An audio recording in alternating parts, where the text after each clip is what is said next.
Përshëndetje.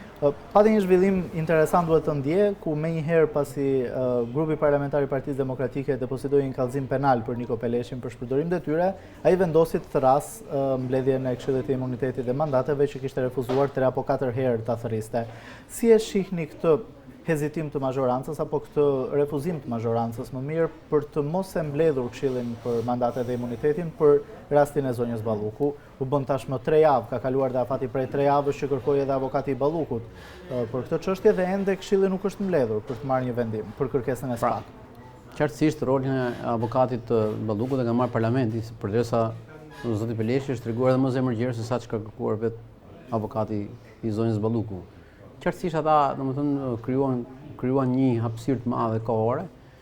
Madje edhe data që kalon zoti Peleshi e te kalon datën 22 që do të jetë vendimi kushtetues. Kështu që me sa shoh gjithë koordinimet kanë qenë që gjithçka në kuvend shkoi pasi të marrë vendim kushtetuesja. Dhe kjo është për mua një mesazh dhe për deputetët që askush mos mendoj më përpara se sa të ketë një vendim kushtetues apo një qartësim të situatës nga kushtetuesja.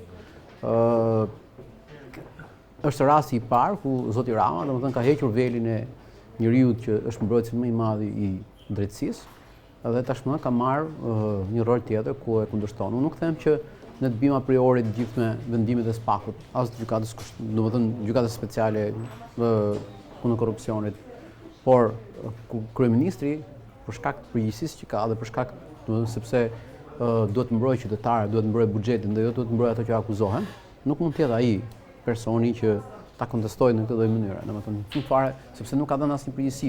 Madje më shumë ka bërë dialog me Fevziun në Facebook se sa ka sqaruar çështjen e akuzave penale ndaj zonjës Ballukut. Unë mendoj që kjo është një lloj shmangje e madhe e dhënies llogari dhe e mbajtjes përgjegjësi për atë që ndodh me zëvendës kryeministrin Balluku.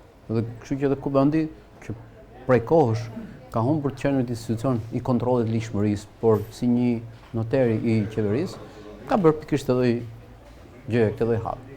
Po pse zoti Rama në këtë rast e ka shkelur atë përgjigjen e tij që nuk merret me çështje konkrete, nuk diskuton për çështje konkrete, nuk merret personalisht me çështjet. Shiko, ka diçka.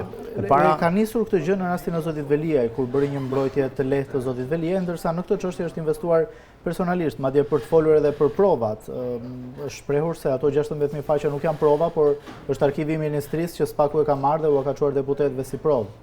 Si e thotë atë si? Shumë në brendësi të çështjes. Si e thotë si prokuror, si gjyqtar, si gazetar, si hetues, si investigues. E ka thënë si kryeministër. Si kryeministër, cili është tagri i kryeministrit? Domethënë ka tagër kryeministri për të analizuar cilësinë e hetimit. Unë mendoj që SPAK-u domethënë ka argumentuar dhe nuk janë 165 sepse argumentimi i arsyeve është aty domethënë qartë azi në një raport të Kuvendi nuk është aty për të përgjykuar, aty domethënë përgjykuar mënyrën e hetimit. Është për të bindur nëse këto prova rezultojnë të mjaftueshme që zonjës Ballukut i hiqet imuniteti apo jo. Pra krijojnë bindje, por nuk është se hetojnë. Domethënë këtu ka një ngatresë shumë të madhe. As kryeministri, as komisioni, domethënë aty parlamentar, atë që merret me këshillin e mandateve, nuk janë hetues, edhe nëse juristë të gjithë ata atje. Nuk kanë tagën e hetimit. Ata binden dhe me sa kuptoj SPAK-u ka çuar një volum shumë të madh për të thënë që ka pafund argumente dhe ka bërë atë rezumen që ka bërë duke kërkuar heqjen e imunitetit.